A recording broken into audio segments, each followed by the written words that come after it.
আমার নাম মোহাম্মদ নুর ইসলাম, আমি ফেলানির বাবা। সুন্দর করে সাজিয়ে বিয়ের আয়োজন করে পড়িয়া সব রেডি করে নিয়ে আসতেছিলাম।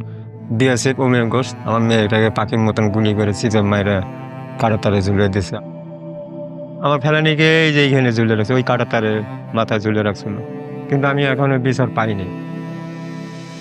বিচার পাবো কি? আমাদের দেশের সরকার উল্টে তাদের পক্ষে হয়ে কথা বলছিল। যেহেতু আমাদের বাংলাদেশের সরকার ছিল আওয়ামী লীগ, শেখ হাসিনা, তাদের ভারতের পক্ষ হয়ে কথা বলছে। আমরা ওরকম সরকার চাই না। আমরা চাই এরকম সরকার যে আমাদের পক্ষ হয়ে কথা বলবে, যে কোনো বিচার চাওয়ার সাহস করতে পারে। আসেন, সামনে নির্বাচন, ভোট দিয়ে আমাদের ক্ষমতা বুঝে নেই। এই নির্বাচনে কে জিতবে?